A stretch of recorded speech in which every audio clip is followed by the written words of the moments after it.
station captain up in District 3 and 8, and also am a wildland instructor.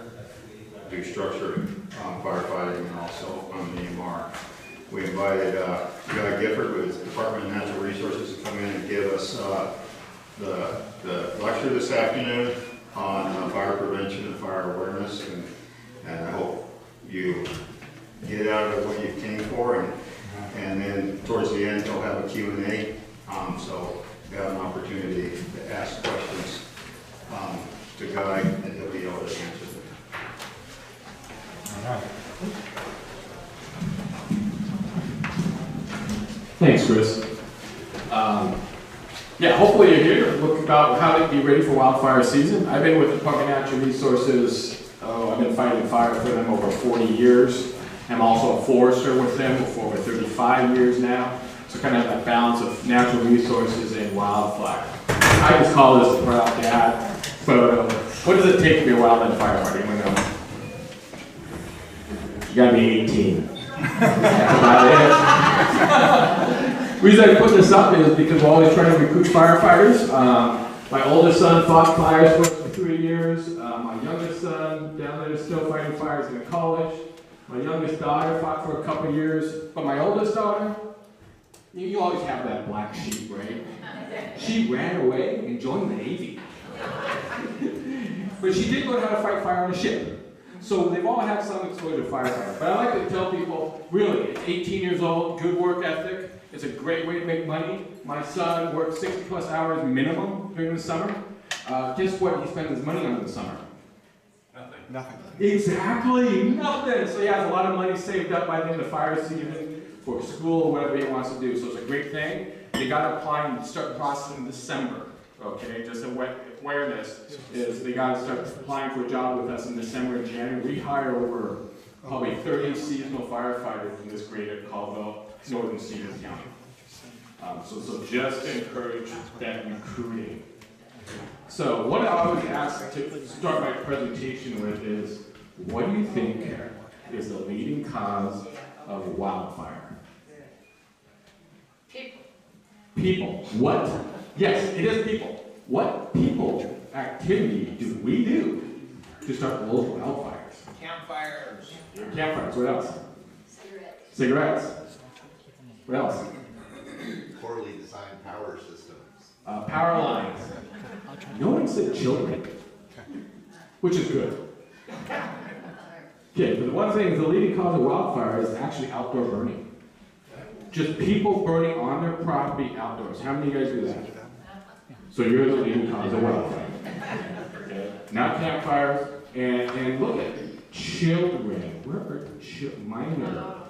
0.9%. That means the other 90% are started by Adults.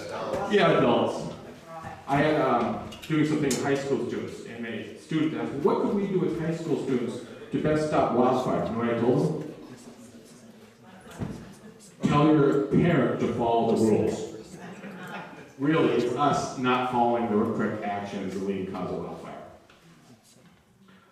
Natural is about 8, it changes every year, but generally 9 out of 10 fires are human caused, with 10% being natural or lightning. That can change in certain geographic areas, or certain years will definitely have more than 10%, especially in northern Stevens, O'Leal, and Oregon counties.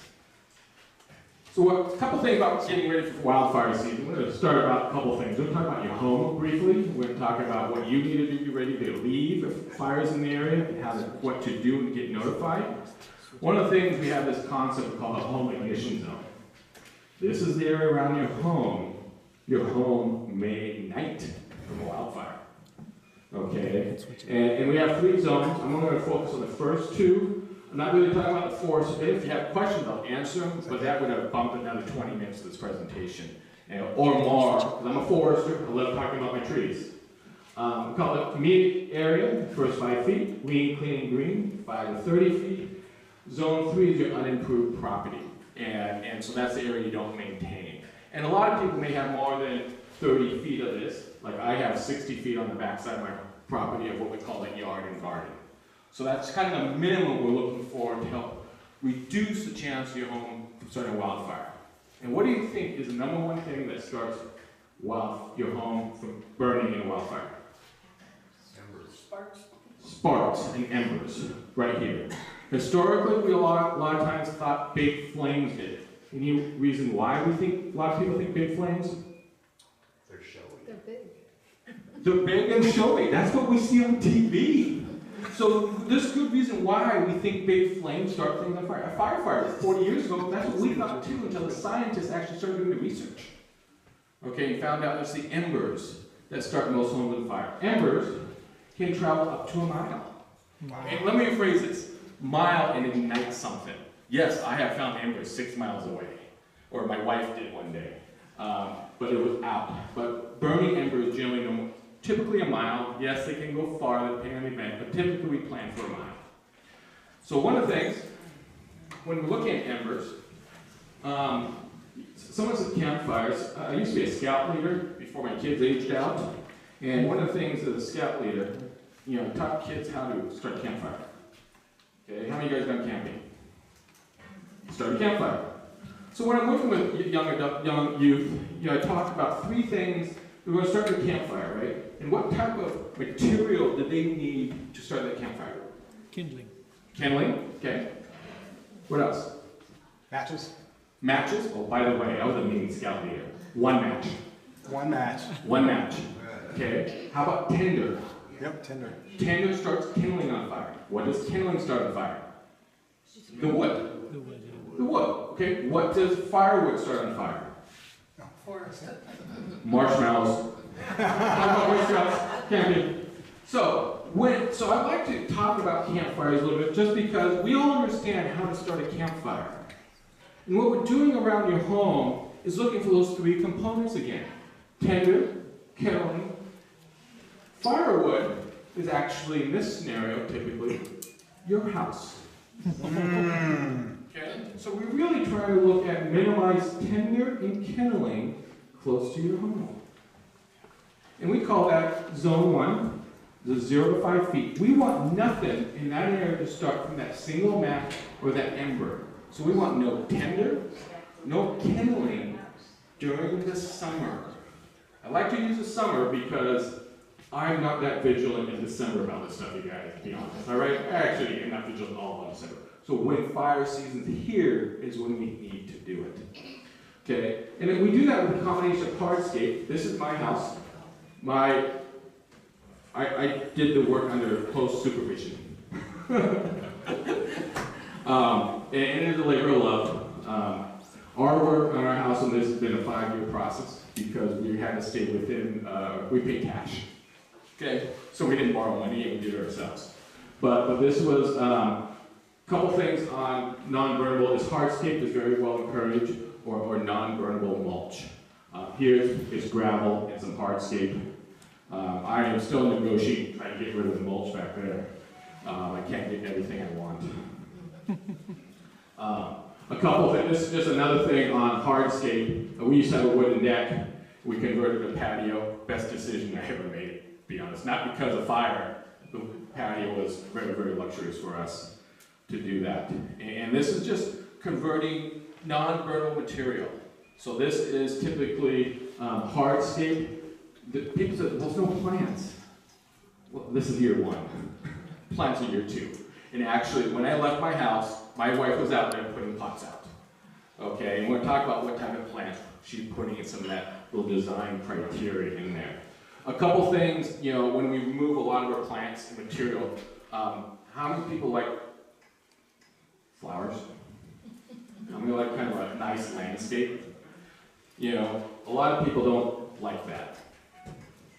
It's functional, but it's not aesthetically pleasing. So one of the things about hardscape is adding some design elements, like for us this is pagoda, and eventually, actually I think now you'll see some plants around it. Not my picture. Just small green plants to give a little greenery, to give that height. Okay. When we're looking at around our home, well, that's my son's first 3D dimension, adding height. One of the things we're looking for is we don't want any woody material in that first 5 feet. So we're actually going to make a change. No shrubs within 5 feet of your structure. okay, that we did have to remove a shrub out of our 5-foot zone. We don't want organic mulch, i.e. beauty bark or chips, okay, pine needles or leaves in there during fire season. My wife used to put leaves out there in the winter for mulch to keep her plants alive before we remove them all. We want plants to have low flammability. People, what does that mean? One, if you need some ideas on low flammable plants, there's a limited amount of books, but more important back there, there's this postcard with a QR code. So low flammable plants, generally what we say, stay green during the summer. They don't have a lot of vegetation to burn. They don't accumulate a lot of dead material underneath them. A lot of our ornamental plants work. We have crocus. Those are they up here yet? Okay, ours came up a couple weeks ago. That early purple flower. We have daffodils in our zone 1. Lots of good choices. You want to stay away from the evergreens typically. The ones that stay green over winter, like the arborvitaes, are very, very bad choices. And like we did with mulch, I like this design. What he did is, if you notice, he did a mixture of plants and hardscape. One of the things we're trying to do is get rid of what we call a continuous fuel bed. Plant to plant to plant. We want separation. So if something fails, my crocus starts burning, okay, it doesn't start more things on fire. Just one crocus burns. That makes sense? So I want to limit how big my flame gets and how long it burns if things go wrong. Okay, because things will go wrong. And I like the way this gentleman did it. Okay, this will burn, but it gives you more fullness without having a ton of plants. One thing is, in landscaping in this area, is being aware that is a bad picture. They did a nice island concept with beauty bark. By the way, this is not my house, but it could have been it was my house. No, I had similar landscaping, excuse me. Our landscape used to look a lot like that before we took out the bark and went with hardscape and rock. So these are just some examples of, is there tender here? It's green, so it's not too bad. Okay. That's really green, so it's not tender. Remember, tender has to be dry. Because I told the scouts, no collecting wet material. You gotta dig for those pine needles. You can't take the top layer. You gotta underneath to get those dry needles. This is rock. Really like this one. So one of the things about in zone 1, we're really trying to reduce the amount of that tender enkindling in that zone. And let you know, I have condensed this a lot to add things. I often will talk an hour and a half about this stuff, total. I didn't want to do that to you on a Sunday. But this is the only thing that will ignite around our home. There's a lot of little things that we forget about. Some of you will be buying this shortly because, you know what I call this? Exactly. Buck said it, Mother's Day gifts.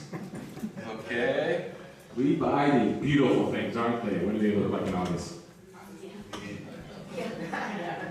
I call that an ember catcher. Okay? It's nice, tender. And the other thing with this is just not the plant that's dry. In these things we buy at our local nurseries, what is the dirt made out of? Mulch and not dirt. In organic matter like peat moss is a high component of it. They do smolder if the ember lands in it. It's not like this dry. I used to ski with a gentleman. One day he came home to no house. The firefighters told him when the fire started on his deck. He realized he burned his house down. He had one of these without the plant. Plant was gone. His wife did not like him smoking stogies in the house, so he smoked on the deck and went like this. Left an ember in it, started this on fire, started the wood deck on fire, wood deck started the house on fire. Tender, kindling, house. Question? So, yeah. Yes? The one on the left, is that pot that it's in, is that a burning, is that something that could burn? Could burn. The key thing about that pot today, probably low chance. You know why? It's wet. It's being watered. Yeah, it's fun. It's being watered today. right now because it's in the green state. When it's on the right, it's definitely burnable. So one of the things is just because it's burnable, I could take a match to this and get it going, but it probably can't sustain itself. But that's the scientist in me, the firefighter, in me practical. Most people say get rid of it, but just like starting a campfire with a single match. Okay, sometimes we were nice and gave a scout a lighter. You know what they try to do? Try to start the log on fire. And skip the first two parts. Okay? And did they get flame on that log? Yes. Once they pulled the lighter away, what happened? Nothing. Goes out. And that may happen with this, because it'll burn the outer layer a little bit, but then it's going to hit that moisture.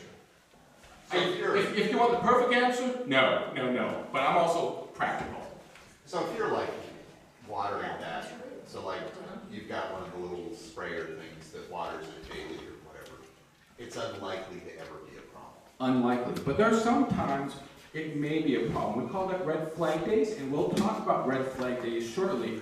When you should do what you said, do something about this pot. I am not going to deal with that pot on June. I can tell you that. That will stay out. But a lot of times people forget about their plants, you know, they die, and then they still have that base there, which is vulnerable to fire. Yes.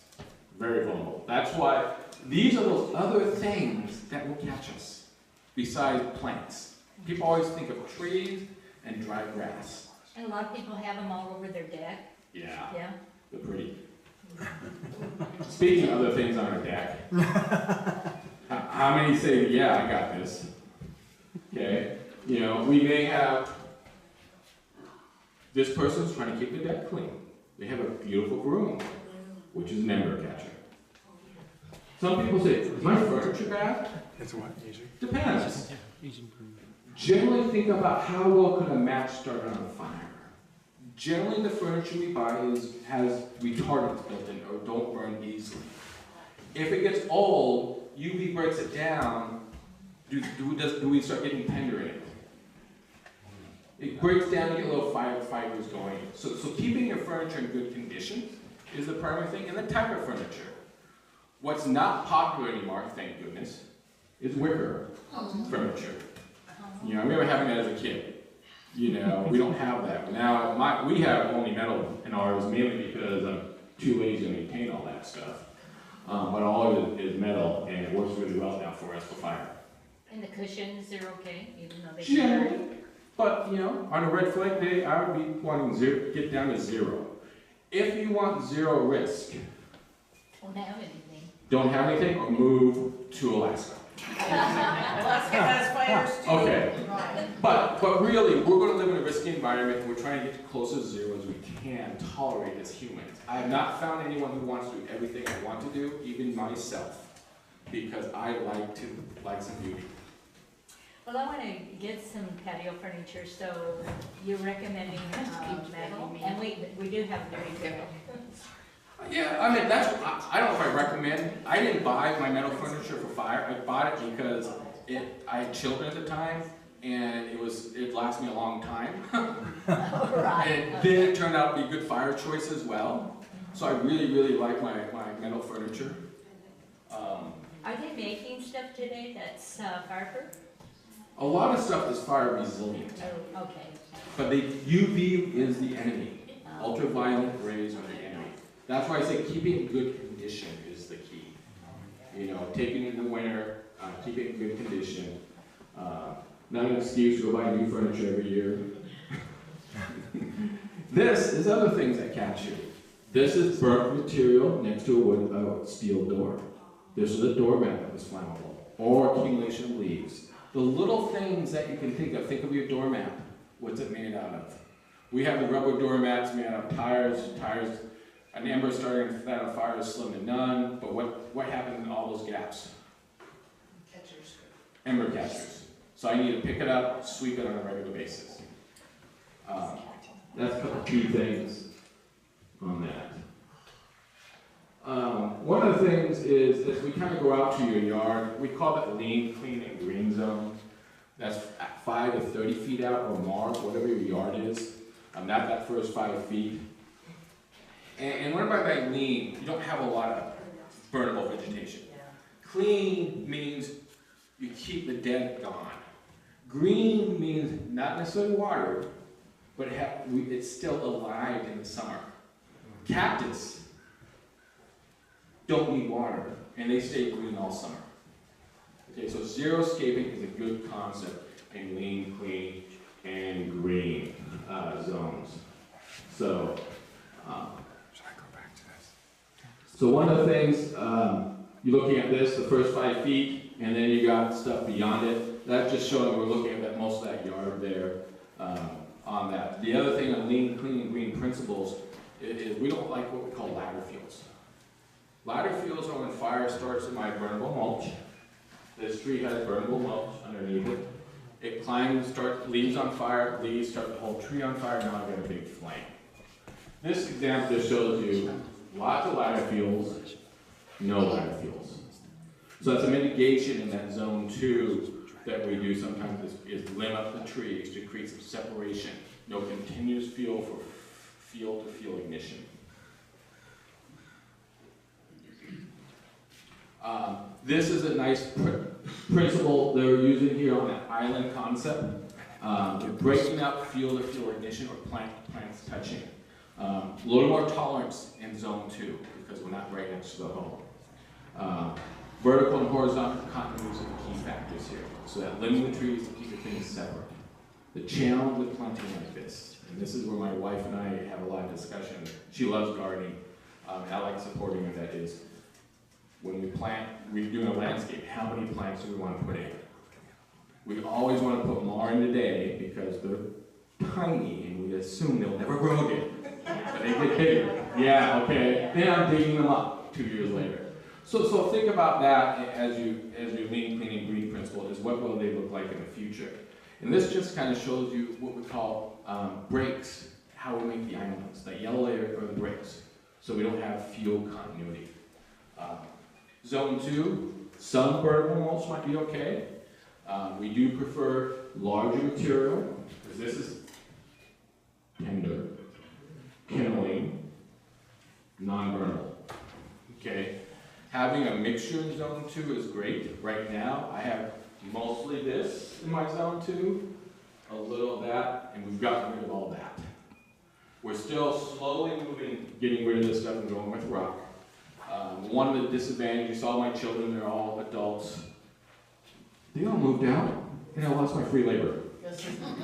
Yeah, so things go way slower now in this process we're finding out. So the key thing in yard and garden, in any of this stuff we're doing around the house, in maintenance, is if you don't know who Matt Moody is, he talks about constant vigilance. It's hard to have constant vigilance in reality. I'm a person like you, I'm a homeowner, all right? I can preach all I want about what we should do when I have a hard time sometimes doing it all the time. And we're going to talk about when should I be really, really vigilant and when do I am not as vigilant. Because sometimes, it's sort of like when I drive to certain areas, I double check my doors locked in certain neighborhoods. In other neighborhoods, I may not be as vigilant. Admit it, some of you guys do that. You know you want a crime radar, you double check, make sure everything's underneath the seat, nothing can be seen. I double check my doors a lot. If I'm in a nice area, I may not hide that thing underneath the seats or something like, or cover them up. So that paying that situation awareness. So in maintenance is vigilance. And one of the things we're going to switch now is kind of talk about when for wildfire season. When should I be constantly vigilant? Okay, and we call that the red flag warning. We're also going to talk about evacuation levels and being ready to evacuate. Anyone wonder what a fire weather watch is? How about a storm weather watch? Okay.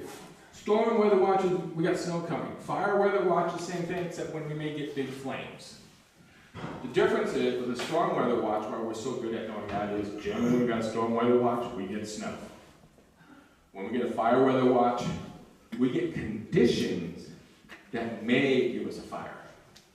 We don't always get fires, so sometimes we as humans start ignoring them because they say, you got a fire weather watch? Yeah, nothing happened, nothing happened, nothing happened. Because us humans, we're being good that week. So one thing I like to when I hear fire weather watch, that's when you should start thinking, maybe I'm gonna pull those plants from my house, maybe I'm gonna take those cushions out and put them inside the house. Okay, I'm gonna start thinking about that on a fire weather watch. That means that we may have what we call a red flag warning coming up in the next several days. A red flag warning is when the weather is going to be almost perfect to get a big fire.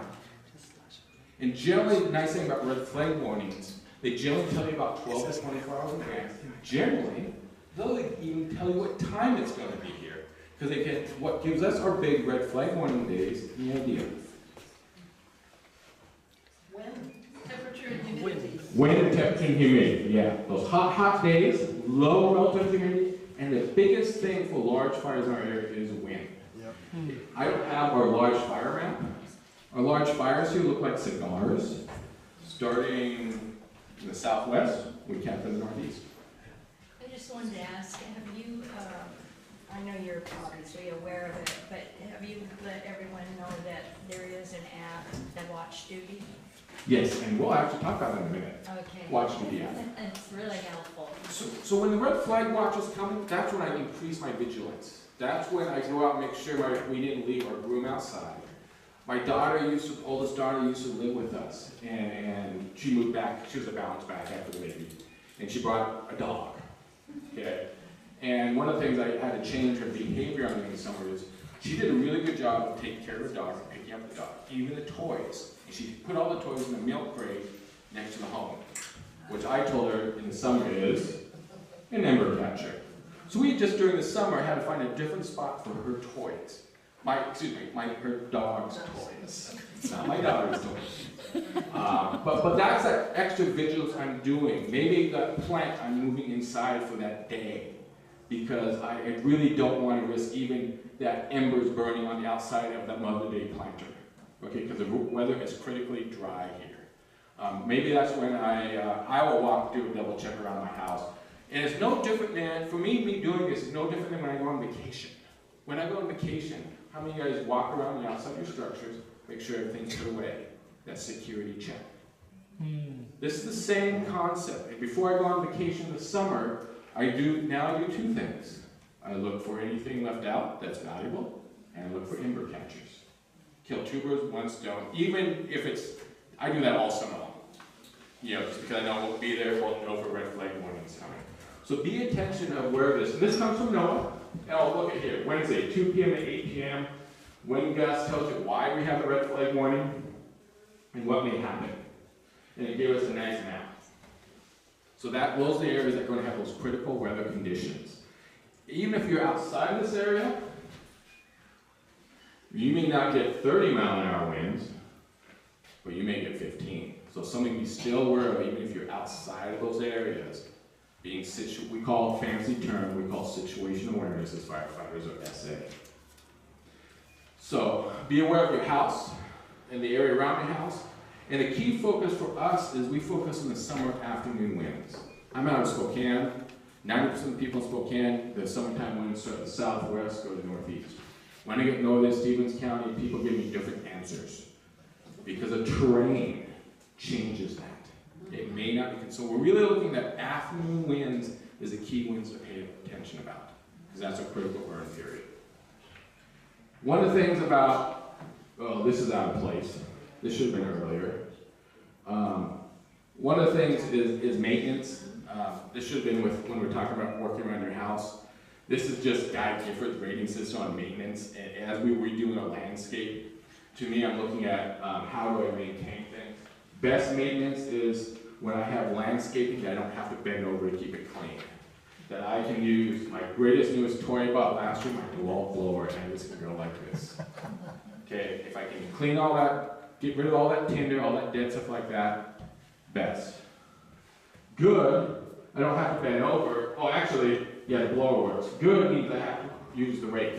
Sorry, it's more work, you guys. And I may use the blower, so that's good. I call bad plants, nowadays, if I have to bend over to clean that debris. There are some great, Connect is not a bad choice for ground cover in zone 1, but the thing with Connect, to clean underneath it, I actually have to go down like this. and get the stuff underneath it. And so I'm really trying to avoid that nowadays. So think about that, because we're always in a rush to leave on vacation. And less work I have to do like that, the less stress I am. And as my children said, that means you yell at us less, Dad, get in the car. You've seen the blower on your deck for pine cones? It's Yeah. wonderful. How many guys- Especially if you have trees. How many of you guys have a battery operated blower? If you don't, get one. My wife loves it too. We use it all the time now. It's amazing. It just takes 30 seconds to clean the patio. It doesn't have to do all either. So, sorry that was a sidebar, out of place slide. Back to red flag warnings and fire. One of the things, if we have a red flag warning and fire in the landscape, is evacuation levels. We have level 1, 2, 3, ready, set, go. Level 1 means fire's in the area, pay attention. Ready is mean be ready to go immediately. Level 3 means leave now. So people went about notifications. There is no perfect notification system. I can tell you that. National-wide, there is no perfect system. One of the things you have in this county we call hyperreach. How many of you guys heard of that? Okay, it's how you register your cell phone to receive messages if anything bad may be happening in your house. It's just not for fire. I live in Spokane. It could be a train derailment with toxic chemicals. So this is one way they will ping you on your cell phone and tell you fire's in your house and your evacuation level. Use wildfire experience here. The other cool thing I found about this, they shared with me, is let's say you have elderly parents or grandparents, say in Florida. You can go to Florida and in the hyperreach system they have in that county of Florida and enter your grandparents' phone address, and so when they get the warning, you get the warning that they're being threatened by a hurricane. So you can call grandma, hey grandma, are you paying attention? I found that was really cool. Even putting on my kids live in the city right now, but we're not perfect. And is cell coverage perfect? No. So as a team, as a family, we're trying to look out for each other, put each other's in, so we can call and check. Did you see that text or get that message? Bad things are happening in your home. I can also, I don't have this right now, but I will in about 5 years, when my grandchild enters kindergarten, into my grandchildren's school. See how cool this can be of keeping track of the people you love and the places they are at that may be impacted by wildfire or other disasters. So you have to sign up and put your phone in to get those messages. But it is not perfect because it does take time for them to put the alert out.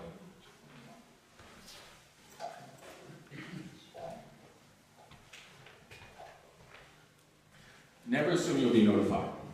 We call it situation awareness, being aware of the situation.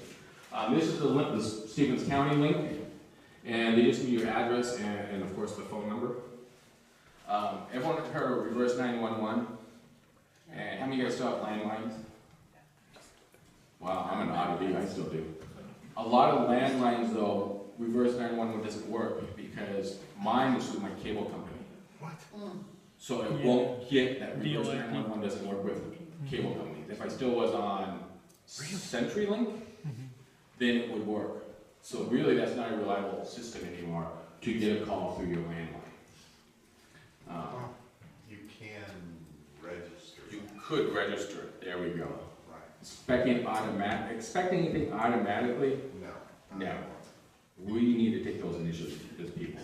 It's voice over IP now. So. There we go, thank you. So nothing works perfectly. The other thing about notifications on a fire, of course, don't assume you'll be notified. Paying attention to local TV and radio. Another tool. Have you ever heard of watch duty? When it first came out, as people in the fire world, and I'm a public information officer too, working with the media, I hated it. Because it gave out so much misinformation. Guess what watch duty heard that message? They changed. And now we're 180 degrees. You say, watch duty is another good tool.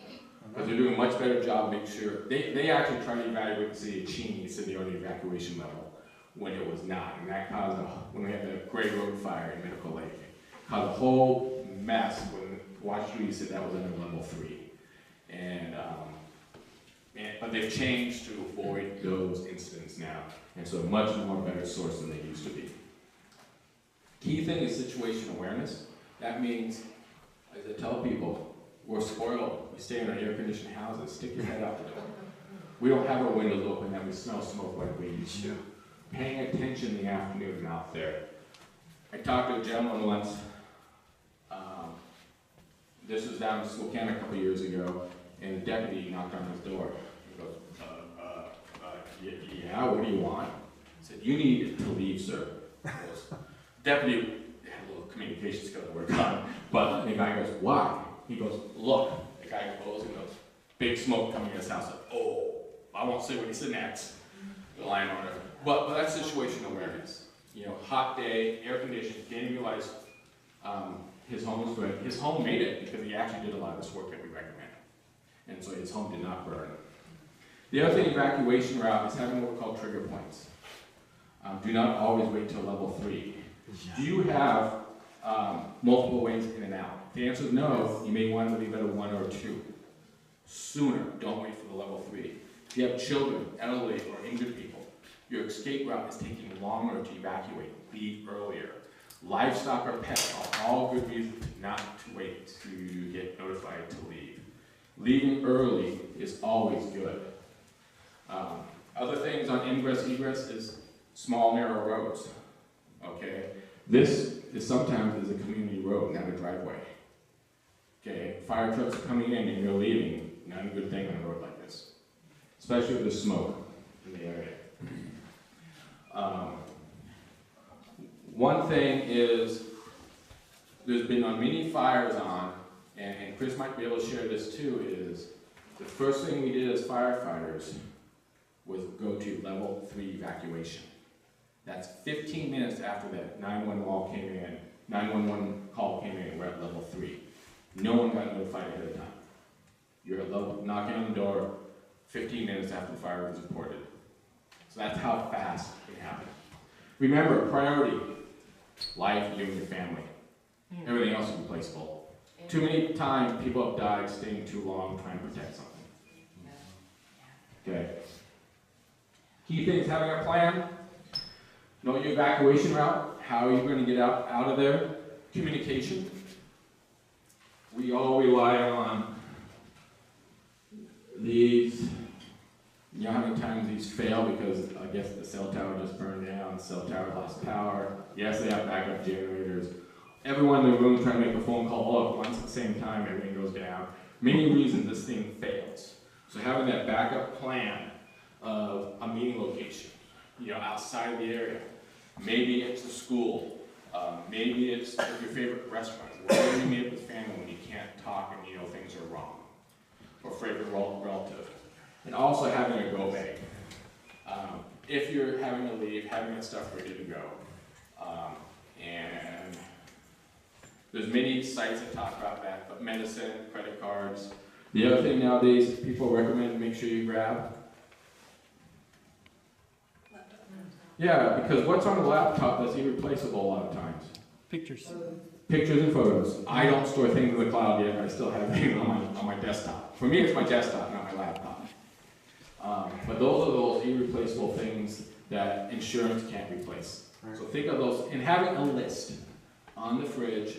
I talked to a couple who had to evacuate. They had a list, they had their duties. Husband grabbed this, wife grabbed that. They grabbed it all, checked the list, and went out the door and were comfortable there. They could survive, but that fast. But they had that list of delegation of duties. Who does what? And the list gives us comfort. Did I forget something? The list, make sure you don't. This, I call my hot zone exercise on the evacuation route. Is it good?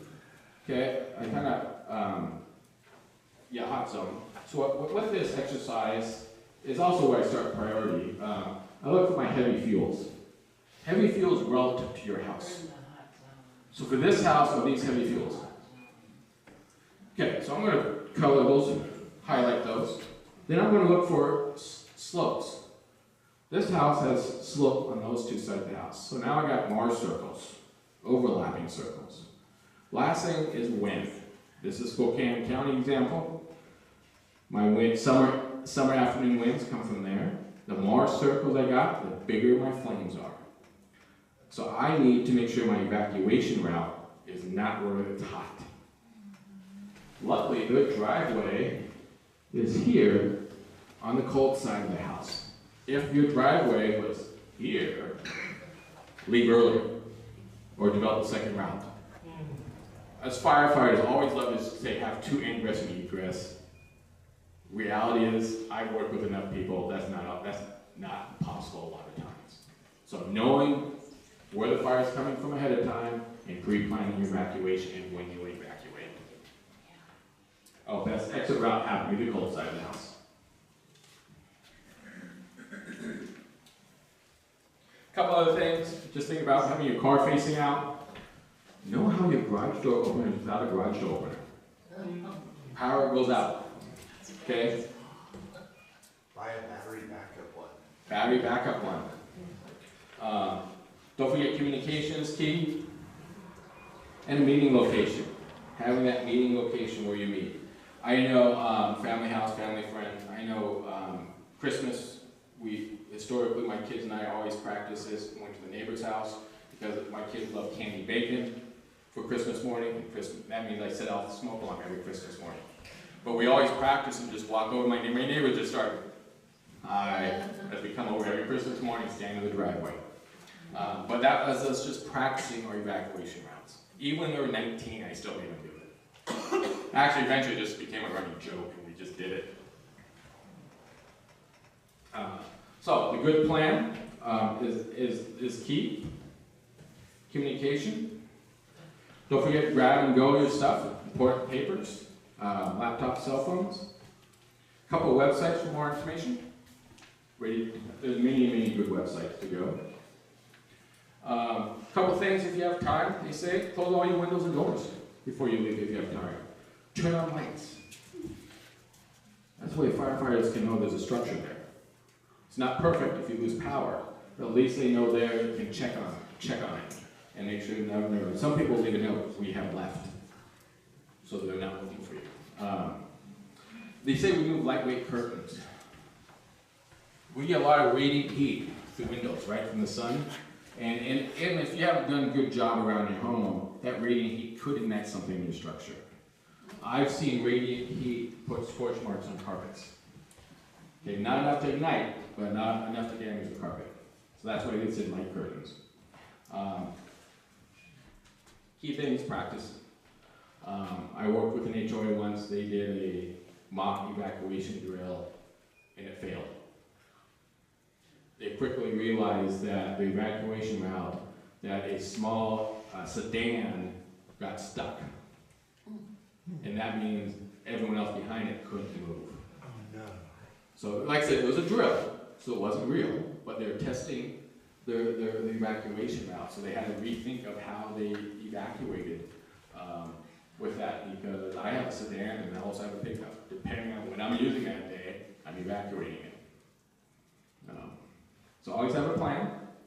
Right now, great time to plan and take actions. Okay, looking at what your landscaping is. Look at those seed catalogs. It's fun. We started this months ago, actually, looking at seed catalogs, what we're going to plant, things like that. Home and garden shows are great things for new ideas to help you plan. Think of what you're going to do. And the last thing is don't forget maintenance. As you plan it out, how easy is it for I to maintain, not just today, but 5 years from now? As we get older, can I still maintain at the same level? Key thing is, somebody have a plan, whether it's for your landscaping, evacuation route, maintenance plan, basically a plan for all those different steps is the key to success, having a good plan. Bad things happen to a lot of people all the time, it's just not wildfire. So I'm going to show you a little old video, it's actually I think a commercial, about 2 people, something bad's going to happen to them. They have no plan.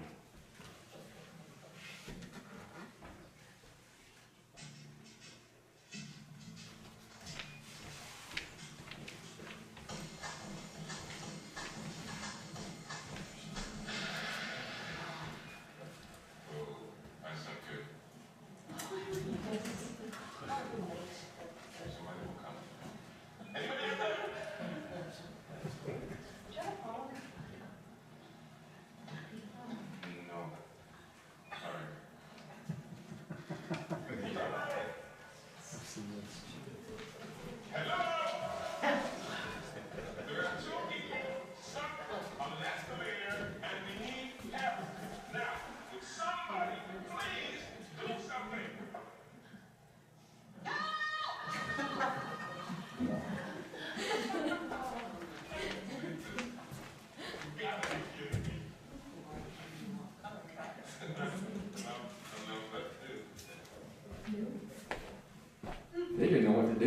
Nothing bad happened to them. They got stuck.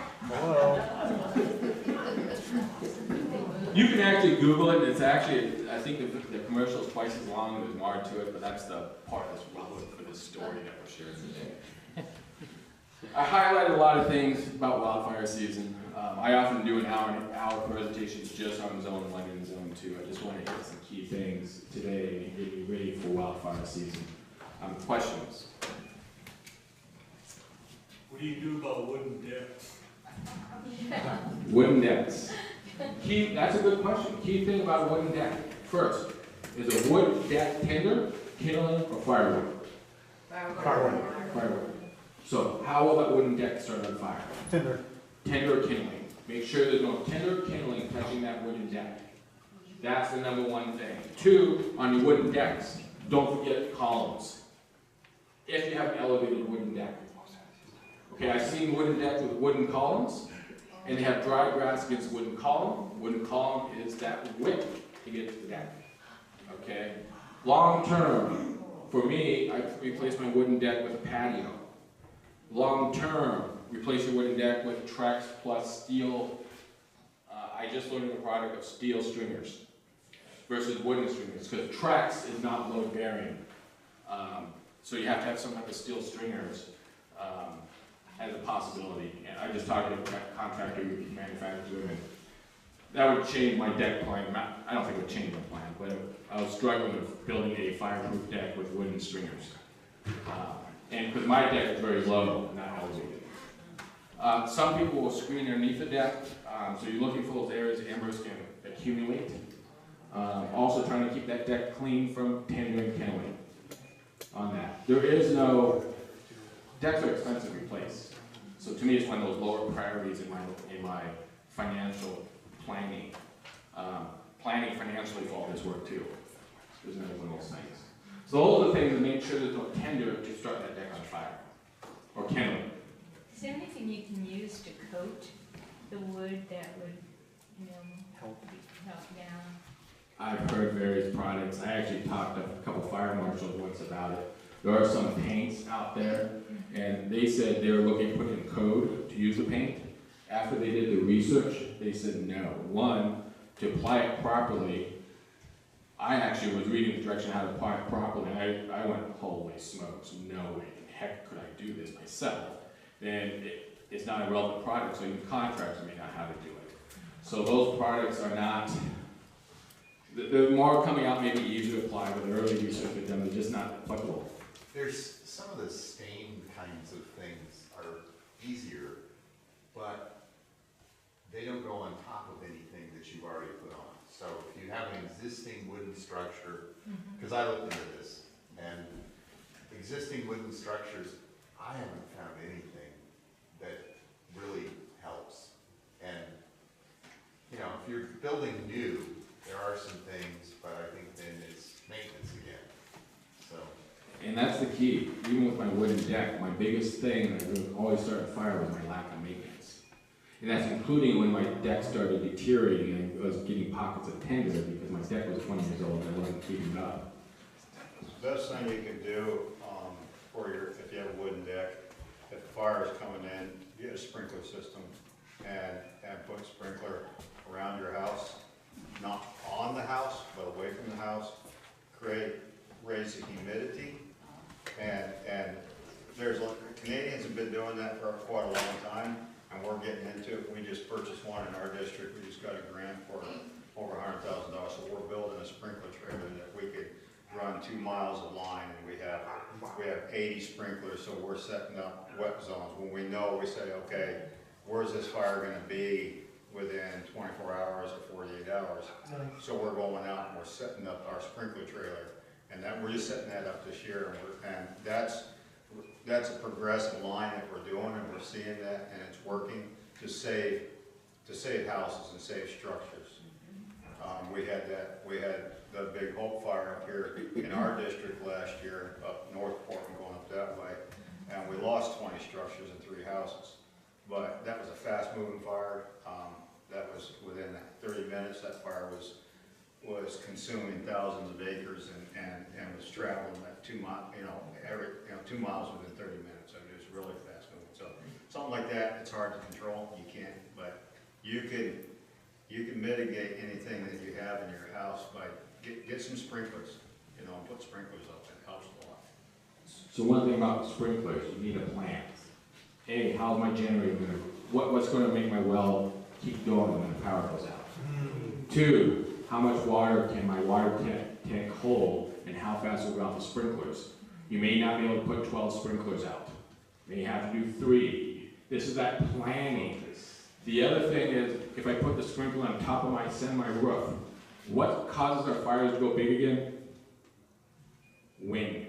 So if I put the sprinkler on top of my roof and expect it to go completely 30-foot circle, no, it's going to spray all the water on the cold side of the house. So having that plan of where my fire is coming from ahead of time, and where should I put those sprinklers, having that plan out ahead of time, and making sure you have the resources planned out so that those sprinklers will actually function during the fire is the key for them to be effective.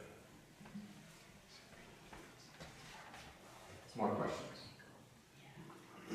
Would wetting your deck help, just completely watering it? Key thing about watering and sprinklers is remember, we've left. Okay. Okay? So long wetting it and walking away, it dries out really quick. And so think about that. There are some other products called foam-based products that have polymers in the foam, like diapers. Okay, so the water releases slowly from that. They're adhered not chemically, I guess that's mechanically somehow, to those diaper things. So foam can last longer, does take long. You actually have to spray it on the product on there. Have you seen many people, personal foam usage is pretty rare. We use foam sometimes. Yeah. Back 2015, we actually shrink wrapped some houses. But we foam houses, we foam them, we leave in that house. We do that more in structure fires. You know, we use a lot of foam in structure fires or car fires because you got a lot of fuels, you got a lot of petroleum products, so foam is what works the best. And some of those foam products, I've talked to some sales rep about it, is it will dry out, but it still sticks to your house. So the thing is, a lot of these products, the firefighters have to know. In wildland firefighters, we all know this. Structures fires, and they know it better than wildland. But like when the foam dries off, sticks to your house, if you missed it, it rehydrates. If you straight stream it, it washes off. So that's one of those knowledges is if a product's not used a lot, the firefighters may not know. And don't forget, he may know for your house, but on a large fire, most of the firefighters aren't going to be locals anymore. So they may not be aware of those products. And so that's what I make cautionary tale is you want things that don't require someone else to know to be effective. Is there a criteria for firefighters to protect your house or not to protect your house? The only criteria is life. Life is the #1 priority, not structures. If firefighters feel threatened, they'll leave. We have such a term as not defendable space. So we will label houses. If we go in and we see a lot of fuels up next to your house, I've been to places where they've stored a lot of gas cans. We flag it and we'll drive right by it. It's not worth saving. And people get upset, but #1 priority for firefighters is our safety. #2 is your safety. So we will put down, okay, that house is defendable. It's got easy ingress and egress. They've maintained it well. So we'll label it, we'll say that's a defendable space, we can defend that.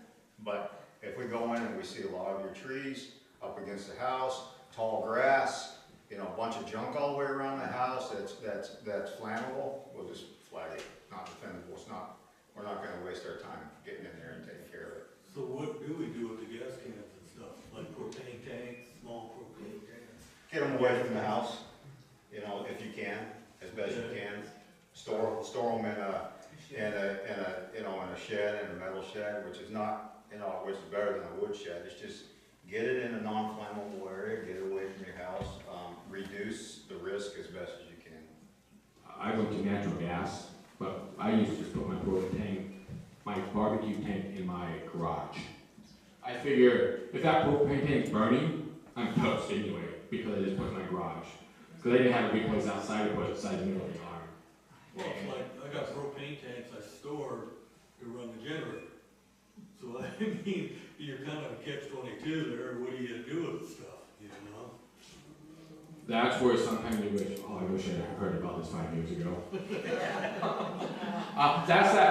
Man, I gotta remember that story. I don't even think of that. That's that planning, because where do our generators typically do? We got next to the house, the fuel source is next to them. I don't have an answer for that. Huh? I have a question. I live off of in the Delaware Division up north, and one way in, the only way that we have in or out, is you can't get a fire truck over it. My son was a firefighter and Marcus for a few years. And we're blocked off by the railroad company on the other end. Is there a way that you guys can get, like, have constant contact in case somebody is blocked in by the train? Or are we just supposed to sit back there and burn? I mean, that's kind of why I'm like, because most of the people in my neighborhood are elderly and disabled. I have like 15 families, 12 of them are elderly disabled. It really concerns me from some of those older people watching that. The key thing about trains and stuff, theoretically, we can shut them down. Okay, we do, but that takes time. Yeah, we got actually we had a train break down and block our only entrance and exit. And there was a fire there. So we were like, I was freaking out for my neighbors, because I'm one of the, younger ones. There's younger ones now, but. When catastrophic things happen like that, I don't have an answer. And the answer is everything we talk about is what you should have done ahead of time, so that worst case scenario, you stay there if you can't use the escape route. But if you have good defendable space, you might have a better chance. So it's really a preparedness. We can't prepare, the only way you can prepare for everything is move. Yeah. Really, we can't prepare for every single scenario. The more you do, as I tell people, our goal here is when bad things happen to you, you recover back to normal more quickly than if you're taking no action. Well, we had it way in, and then after 15 years of using it, we started having more people moving in, not displaying their children, and we were getting harassed on the road we were using. So instead of punishing the trespassers, they decided to block our community, and so it wasn't through anything that we. Yeah, I know exactly what you're talking about. That's They something put Jersey barriers across. Yeah. you gotta think about it, and you already had where a train blocked it, so you may wanna get the community together and figure out a second way of egress and plan for it, and. Well, I was told we would have to take the railroad company to court, which is totally ridiculous. You know what I would do? If somebody could put together a block of wood that would fit between the tracks, because I know exactly what you're talking about. Oh, I'll work them out first with my truck, you're gonna have to pull Well, off yeah, the I mean, rear end doing it to if you save got my somebody neighbors. with a 1-ton truck and you can get a hold of one of the Jersey barriers on one end or the other, you can open it enough to get around it. But the other thing would be to have something that could be just dropped in there in the tracks. And then you can drive I across. took my truck over last week to see how easy it'd be. Yeah. In case I need to get A neighbors truck out. you can get in and out. If somebody's got a sedan, that's sandy, that whole section on there, that's gonna be difficult. But they can probably get through, but then they're gonna get stuck with the track. So I would say. Well, I'm really worried about the fire truck getting caught in that sand, because they're not gonna